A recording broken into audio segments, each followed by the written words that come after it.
Russian telegram channels published the first shots of the survey occupants of the Kakhovskaya HPP. It is noteworthy that they were made immediately after the destruction of the dam, which, at least, indicates the presence of Russian invaders at the scene in the first minutes of the disaster. The scale of the consequences of the explosion of the hydroelectric power plant is growing rapidly. In particular, it is known about the first victims among residents of flooded settlements occupied by Olyak Yevgeny Rishchishchuk, reported that as many as 9 drowned people have already been found in the city. According to him, this number will increase. 2 days have already passed. Physiologically, the drowned man begins to surface after 2 days. Now the people who died will come up. According to the mayor of Olzhek, there is no communication in the occupied part, so it is impossible to get accurate information about the missing. He also added that the Russians are doing everything to prevent the evacuation of people. On the 8th of June, Russian troops shelled a room where citizens were staying from flooded houses. There is no information about the victims yet. At the same time, hundreds of people remain on the roofs of houses, waiting for evacuation.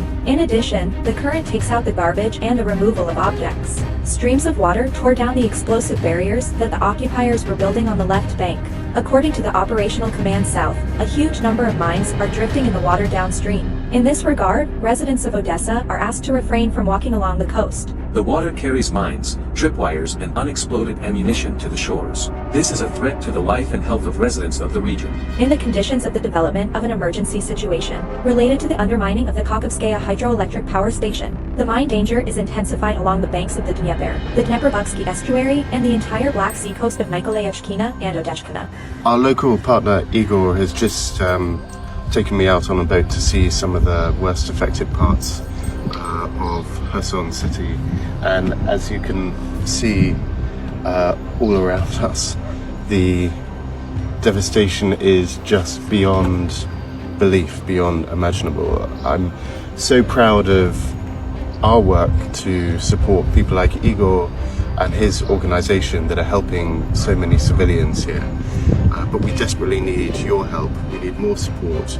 We need to get more humanitarian aid in here, food, hygiene products, and sanitary equipment, so that the people here have the slightest hope of recovering from this terrible and disgusting act that has been wrought upon them after they have, over the last few months, endured almost constant shelling and attacks on the city from the other side of this now much wider river. Please support our urgent humanitarian appeal and allow us to continue helping Igor and all the people here in Hassan.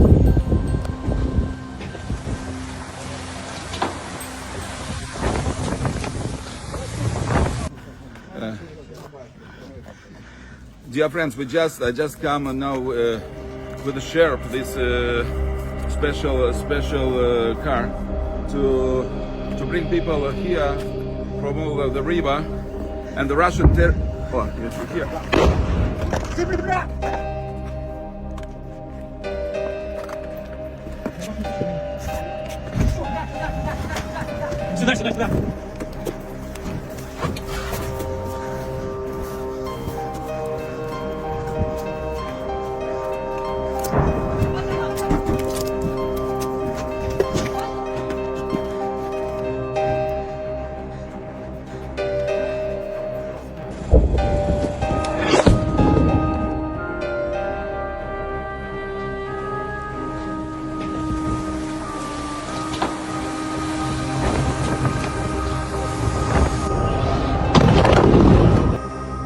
Сюда.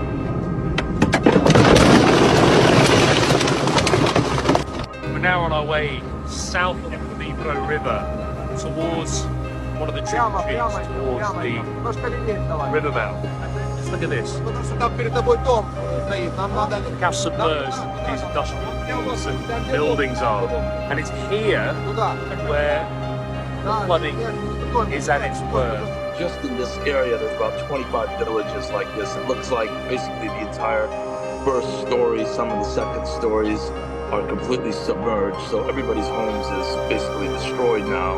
A lot of people have been evacuated. I think there's still a lot more to evacuate in this region. There's no water for about 400,000 people. And then you have the environmental situation. You have dead fish everywhere. You know, it's polluted. There's oil in the water. There's mines, like you said, floating everywhere. And then on top of that, it's just explosion after explosion. The rescue operation going on, a lot more boats here today compared to yesterday. They're going in and picking out mainly elderly or vulnerable people. We've seen a couple of people in wheelchairs who've been brought out because the waters have risen quite dramatically overnight. We could walk down this street yesterday. Now you can't get down it unless you're in a boat. And people have woken up this morning and found that the waters, they live on the second or the third floor, and they're finding the waters have risen up that high. So there's a bit of a pace going on now to try and reach them as quickly as possible and bring them all out.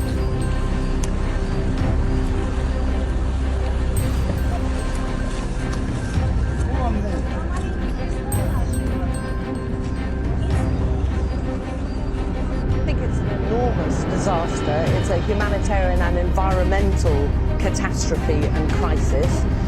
Even if there is any dispute about who did this, it is a huge potential war crime basically playing out in real time in front of us. These people have lived under bombing, shelling, artillery, and they still are. It's a constant drum roll in the background throughout the day. And now they've got flooding, massive flooding over a huge area, which is going to turn not just environmental, agricultural land into, they say, deserts. It's leaving sewage, debris, oil. There are floating landmines here as well, creating all sorts of hazards. And of course there is the immediate humanitarian and animal cost, rescuing humans who are stranded and rescuing animals who are dying. Let me just bring in Niels, who's a professional firefighter from Germany, who's one of the very, very few foreigners who are here helping in anything. Because what struck me is that it's mostly Ukrainians and not very many large numbers of Ukrainians, large numbers of, or smaller numbers of Ukrainian volunteers, some professionals, military police, but it's quite a small scale rescue effort in comparison to the huge catastrophe. What are you planning to do or hoping to do today? So I'm hoping that we can rescue many people. I don't know the exact numbers. At the moment we are waiting for coordinations where we have to go next. So we already rescued a couple of people. We also rescued animals, and now we're waiting for the coordination. And as a professional firefighter, I mean, how experienced are you in dealing with these sort of conditions, and how would you describe?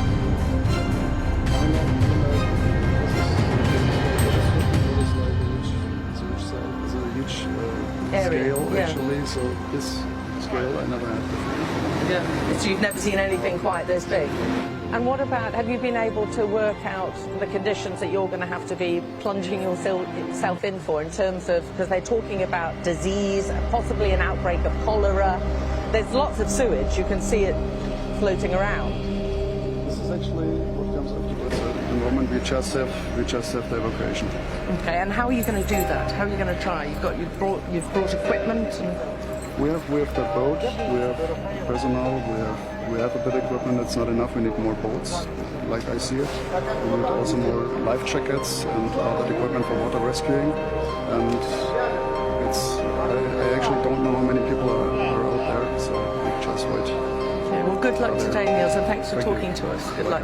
As you can see, there are very, very few foreign relief workers and emergency aid workers who are here on the ground, right at the epicenter, if you like, of the flooding. And I think there's a growing need and concern that the world just isn't listening and helping right now. And that's it for me. If you liked this video, don't forget to rate it, subscribe to the channel and click on the bell. For me, your activity, this is the best reward. Thank you for your attention. See you soon.